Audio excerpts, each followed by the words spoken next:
ये कहानी छगनपुर नाम के एक छोटे से गांव की है, जहां अजय नाम का एक गरीब किसान रहता था। अजय के परिवार में उसके अलावा उसकी पत्नी सीमा और एक बेटा राजू था, जिनके साथ वो बहुत खुशी खुशी रहता था। अजय के पास गांव में अपनी एक जमीन थी, जहां पर खेती कर वो अपने घर का पालन पोषण करता था। परंतु अब उसकी वो जमीन पहले की तरह उपजाऊ नहीं रही थी। धीरे धीरे उसकी जमीन से फसल की पैदावार भी कम होने लगी थी। एक दिन इसी चिंता में वो अपने जमीन के पास बैठा होता है और कमाने का कोई और जरिया सोचने लगता है। दिन प्रतिदिन मेरे इस जमीन से उगने वाली फसल कम होते जा रही है। लगता है मुझे अब कोई दूसरी जमीन लेकर काम करना होगा, या तो कोई और जरिया ढूंढना होगा कमाने का। पर अब मैं इस जमीन के भरोसे नहीं रह सकता हूँ। चलो एक बार चल के सीमा से राय लेकर देखता हूँ वो क्या कहती है इस बारे में। अजय तुरंत खेत से अपने घर की तरफ चल पड़ता है। घर पहुंचकर वो सबसे पहले अपनी पत्नी सीमा को आवाज लगाता है। सीमा जरा यहाँ आना, तो तुमसे एक जरूरी बात करनी है। अजय की आवाज सुनकर सीमा वहाँ आ जाती है। बोलिए, आपने मुझे बुलाया क्या? हाँ सीमा, मुझे तुमसे एक जरूरी विषय पर बात करनी है और तुम्हारी राय जाननी है। हाँ बोलिए, क्या बात है?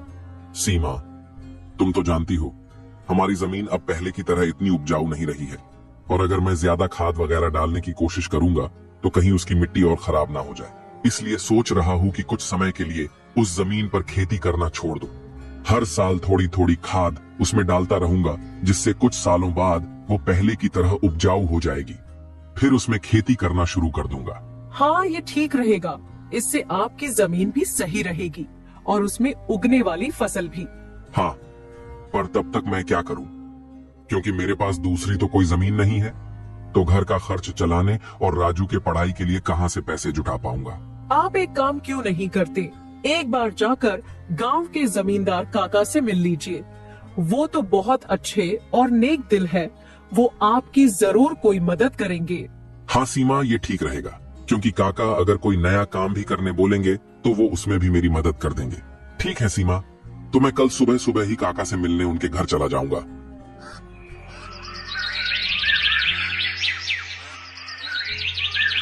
अगली सुबह अजय जमींदार से मिलने उसके घर के लिए चल पड़ता है। जमींदार के घर के बाहर पहुंचकर वो जमींदार को आवाज लगाता काका, है। क्या आप घर पर हो? अजय की आवाज सुनकर जमींदार बाहर आता है। अरे आओ अजय बेटा, बोलो क्या हुआ? कुछ काम था क्या? हाँ काका, आपकी एक मदद चाहिए थी। हाँ बोलो ना बेटा, मैं किस प्रकार तुम्हारी मदद कर सकता हूँ? अजय फटाफट से जमींदार को अपने खेत की हालत बता देता है। तो इसमें परेशान क्या होना बेटा? काका, मेरे पास एक ही जमीन है जिस पर खेती कर मैं अपने घर का खर्च चलाता हूँ, और मैंने आज तक खेती के अलावा कोई दूसरा काम भी कभी किया नहीं। तो अब यही नहीं समझ रहा है मैं क्या करूँ। बेटा, खेती के अलावा दूसरा काम क्यों करना? तुम एक काम करो, मेरे पास गांव के बाहर एक जमीन है, तुम उस पर खेती करो। काका, पर इससे तो आपका नुकसान हो जाएगा। नहीं बेटा, कोई नुकसान नहीं होगा। इसी बहाने तुम मेरी जमीन की देख रेख भी करोगे, क्योंकि अब तो मेरी उम्र भी हो गई है और मेरा बेटा भी शहर में रहता है, तो इससे तुम्हारा भी भला हो जाएगा और मेरी भी थोड़ी जिम्मेदारी कम रहेगी। ठीक है काका, अगर ऐसी बात है तो मैं कल से ही उस खेत पर काम करने चला जाऊंगा। अजय जमींदार को धन्यवाद कहकर वहाँ से अपने घर के लिए निकल जाता है। अजय अपने घर पहुंचकर सीमा को सारी बात बता देता है। ये तो बहुत अच्छा है, यानी आपकी सारी चिंता ही खत्म हो गई। हाँ सीमा, अब मैं काका के खेत पर बहुत मेहनत करूंगा और कोशिश करूंगा कि एक दो और खेत खरीद लूं, क्योंकि भविष्य में ऐसी समस्या आए तो उसके लिए हम तैयार रहे।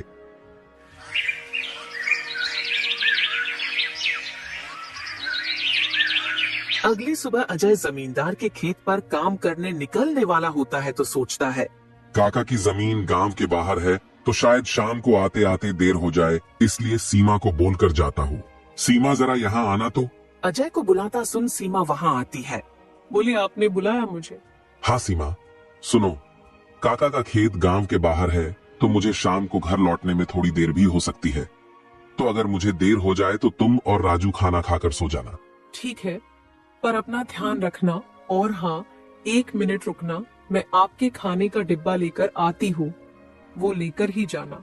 फिर क्या था, अजय अपना खाने का डिब्बा लेकर गांव के बाहर वाली जमीन पर काम करने चल पड़ता है। चलते चलते कुछ समय बाद वो गांव के बाहर वाली जमीन पर पहुंच जाता है। चलो अब पहुंच गया हूँ तो फटाफट से खेत पर काम करना शुरू कर देता हूँ। अजय अपनी कुदाल उठाकर खेत पर काम करना शुरू कर देता है। अजय को अभी काम करते कुछ समय हुआ ही था कि तभी पीछे से एक सांप आकर उसे काट लेता है। सांप के काटने के कुछ समय में ही अजय चक्कर खाकर वहीं गिर जाता है। यहाँ अजय सांप के काटने से बेहोश हो चुका था, पर गांव के बाहर होने के कारण उसकी खबर अब तक उसके घर वालों को नहीं चलती है। सुबह की अब रात हो जाती है और सीमा अजय का इंतजार कर रही होती है। माँ को इतने परेशान देख राजू पूछता है, क्या हुआ माँ?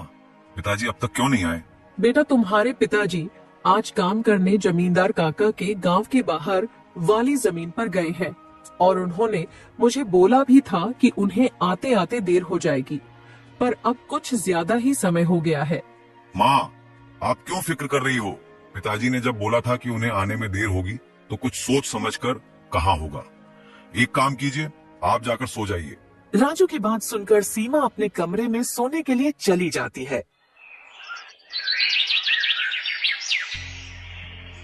अगली सुबह भी जब सीमा देखती है कि अजय अब तक घर नहीं आया है, तो परेशान होकर वो सीधा जमींदार से मिलने उसके घर की ओर चली जाती है। सीमा जमींदार के घर पहुंचकर उनसे अजय के बारे में पूछने लगती है। नमस्ते जमींदार काका। नमस्ते बेटी, बताओ कैसे आना हुआ? काका, अजय कल आपके गांव के बाहर वाले खेत में काम करने गए थे, पर अब तक घर नहीं आए हैं। क्या कहा बेटी? अजय कल गया था और अब तक घर नहीं आया? हाँ काका, उन्होंने मुझे कहा था कि खेत गांव के बाहर है तो आते आते रात हो जाएगी, पर अब तो रात की सुबह हो गई, पर वो अब तक नहीं आए हैं। चिंता मत करो बेटी, मुझे थोड़ा समय दो, मैं अभी किसी को भेजकर पता लगाता हूँ कि अजय कहाँ है। जमींदार तुरंत अपने घर में काम करने वाले घनश्याम को अजय को देखने अपने खेत पर भेजता है। कुछ समय के बाद घनश्याम जमींदार के खेत पर पहुंच जाता है और वहां का दृश्य देखकर वो परेशान हो जाता है। ये क्या अजय का तो पूरा शरीर नीला पड़ चुका है। मुझे लगता है इसे किसी सांप ने काटा है। मुझे तुरंत जमींदार जी को ये बात बतानी पड़ेगी। घनश्याम वहां से भागते भागते जमींदार के घर के लिए निकल जाता है। घनश्याम जैसे ही जमींदार के घर पहुंचता है, उसके कुछ कहने से पहले ही जमींदार उससे पूछने लगता है। क्या हुआ घनश्याम बेटा, तुम इतना दौड़ते हुए क्यों आए और क्या तुम्हें अजय मिला? घनश्याम जमींदार को सारी बात बता देता है जो उसने खेत में देखी थी। घनश्याम जब जमींदार को सारी बात बता रहा होता है, तभी वहाँ पास में खड़ी सीमा भी सारी बात सुन लेती है और रोने लगती है। घनश्याम, तुम सबसे पहले वैद्य जी को लेकर वहाँ पहुँचो, मैं सीमा बेटी को लेकर वहाँ आता हूँ। घनश्याम को वैद्य जी के पास भेजने के बाद जमींदार सीमा को समझाने लगता है। सीमा बेटी, पहले तो तुम रोना बंद करो और जल्दी से मेरे साथ चलो, क्योंकि तुम्हारे रोने से अजय ठीक नहीं होगा। फिर क्या था, जमींदार सीमा को लेकर अजय को देखने उसके खेत के तरफ निकल जाता है और घनश्याम वैद्य जी को लेने दूसरी तरफ निकल जाता है। जमींदार और सीमा जब वहां पहुंचे तो उन्होंने देखा अजय बेहोश हालात में खेत में गिरा था और उसका पूरा शरीर नीला पड़ चुका था। सीमा अजय के पास बैठकर रोने लगती है। तभी वहां वैद्य जी आ जाते हैं। वैद्य जी के आते ही सीमा वहां से हट जाती है और वैद्य जी अजय की हालत का जायजा लेने लगते हैं।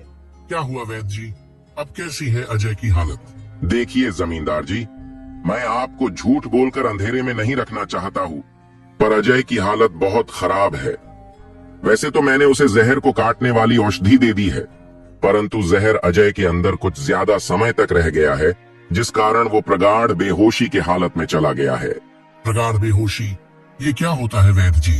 प्रगाढ़ बेहोशी के हालत में व्यक्ति जीवित तो होता है, परंतु उसके बदन के हिस्से में हलचल नहीं होती है, और ये अब कब होश में आएगा ये भी नहीं कह सकते हैं। वैद्य जी, तो अब हम क्या करें? देखिए जमींदार जी, अभी के लिए मैं कुछ दवाइयाँ दे रहा हूँ, उसे समय समय पर पानी में मिलाकर देना, बाकी तो सब ऊपर वाले के भरोसे हैं। वैद्य अजय की हालत का जायजा लेकर और दवा देकर वहां से चले गए। फिर कुछ गांव वाले अजय को लाकर उसको उसके घर के बिस्तर पर लिटा देते हैं। देखो सीमा बेटी, तुम बिल्कुल चिंता मत करना, तुम अजय की अच्छे से देखभाल करो, देखना वो बहुत जल्द ठीक हो जाएगा और तुम्हें अगर किसी भी चीज की कोई भी जरूरत हो तो मुझे जरूर बता देना, और हर महीने मैं तुम्हारे लिए और राजू के लिए कुछ पैसे भेजता रहूंगा, पर तुम हिम्मत मत हारना। आपका बहुत बहुत धन्यवाद काका, आप हम लोगों की बहुत मदद कर रहे हो। जमींदार फिर वहाँ से सीमा को दिलासा देकर चले जाते हैं। जमींदार के जाने के बाद वहाँ राजू आ जाता है और अपने पिता की हालत देखकर सीमा से उसका कारण पूछने लगता है। माँ, ये पिताजी को क्या हुआ है?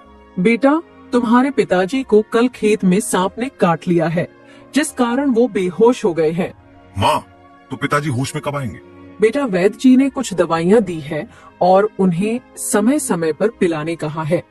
उन्होंने बोला कि उन दवाइयों से वो बहुत जल्द ठीक हो जाएंगे। पर माँ, पिताजी की ऐसी हालत है तो अब हमारे घर का खर्च कैसे चलेगा? बेटा, तुम उसकी चिंता मत करो, मैं हूँ ना, मैं सब संभाल लूंगी। नहीं माँ, आप क्या क्या करोगी? आप पिताजी का ध्यान रखोगी, आप घर संभालोगी कि घर का खर्च देखोगी? माँ, आप बस पिताजी का और घर का ध्यान रखो, मैं अब खेत पर काम करके घर का खर्च चलाऊंगा। राजू की ऐसी बातें सुन सीमा भावुक हो जाती है। नहीं बेटा, तुमको काम करने की कोई जरूरत नहीं है, मैं सब संभाल लूंगी।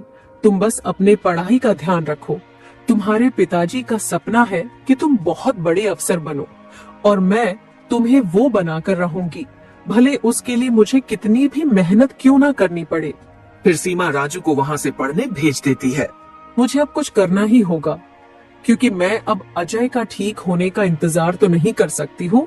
मुझे अब खुद जाकर खेती करनी होगी, और हो सके तो कोई और काम भी देखना होगा। अगली सुबह सीमा सीधे जमींदार से मिलने पहुँच जाती है।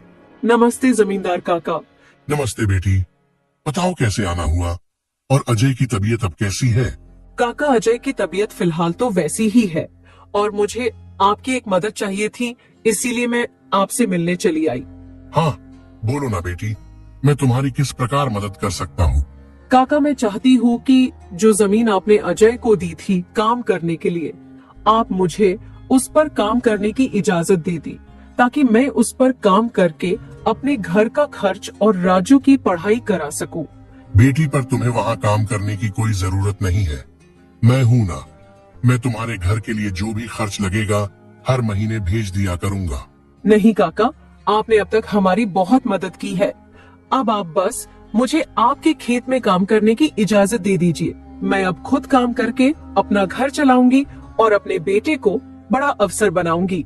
जमींदार सीमा को बहुत समझाने की कोशिश करता है, पर सीमा जमींदार की बात मानने तैयार नहीं थी। आखिर में सीमा की बातें सुनने के बाद जमींदार सोचने लगता है। मुझे लगता है सीमा मेरी बात नहीं मानेगी, पर अगर वो काम करने इतने दूर जाएगी तो वो अजय का ध्यान नहीं रख पाएगी।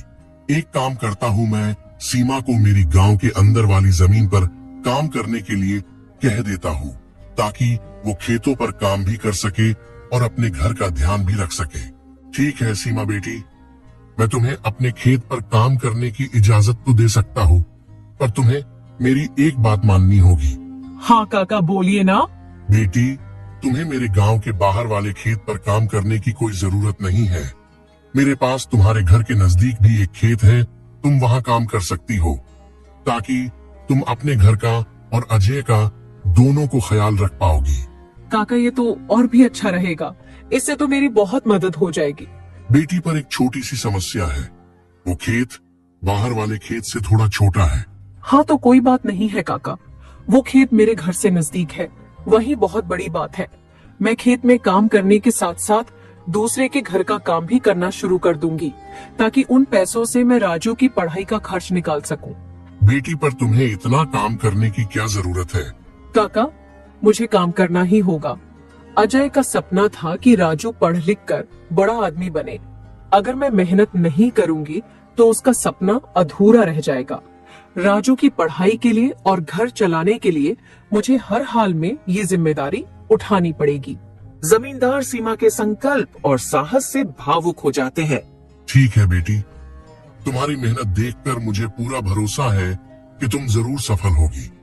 मैं तुम्हारी हर संभव मदद करूंगा। तुम कड़ी मेहनत करो, भगवान भी तुम्हारे साथ है। सीमा ने जमींदार के गांव के अंदर वाले खेत पर काम करना शुरू कर दिया। वह सुबह खेत पर काम करती और दोपहर के बाद गांव के घरों में सफाई और खाना बनाने जैसे छोटे मोटे काम करने जाती। धीरे धीरे सीमा की मेहनत रंग लाने लगी। खेत में अच्छी फसल हुई जिससे उसका घर चलने लगा और जो पैसे वह दूसरों के घरों में काम करके कमाती थी वह राजू की पढ़ाई में खर्च करने लगी। बेटा, मैं चाहती हूँ कि तुम मन लगाकर पढ़ाई करो। तुम्हारे पिताजी का सपना है कि तुम अफसर बनो। मैं तुम्हारे लिए हर मुश्किल को पार कर लूंगी। माँ, मैं कड़ी मेहनत करूंगा। एक दिन मैं पिताजी का सपना पूरा करके दिखाऊंगा। सीमा की मेहनत और त्याग से गांव के लोग भी प्रेरणा लेने लगे। उन्होंने देखा कि कैसे एक माँ अपने परिवार के लिए हर कठिनाई का सामना कर रही है। इसी बीच अजय की हालत धीरे धीरे सुधरने लगी। वैद्य जी की दवाओं और सीमा की देखभाल ने जहर का असर कम कर दिया। एक दिन अचानक अजय को होश आ गया। अजय को होश में आते देख सीमा बहुत खुश हो गई। अजय, तुम्हें होश आ गया। भगवान ने मेरी मेहनत और दुआएं सुन ली। सीमा, मैंने तुम्हें और राजू को बहुत परेशान किया। नहीं अजय, तुम हमारी ताकत हो। जब तक तुम ठीक हो रहे थे मैंने हर जिम्मेदारी संभाली और देखो अब सब कुछ ठीक हो रहा है। अजय धीरे धीरे पूरी तरह ठीक हो गया। उसने सीमा की मेहनत और त्याग देखकर प्रण लिया कि अब वह उसके साथ कंधे से कंधा मिलाकर परिवार को आगे बढ़ाएगा। राजू की पढ़ाई भी सफलतापूर्वक चलती रही और कुछ सालों बाद वह एक बड़ा अफसर बन गया।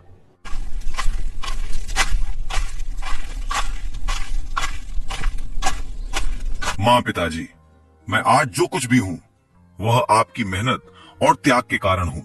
नहीं बेटा, ये सब तुम्हारी माँ का बलिदान है।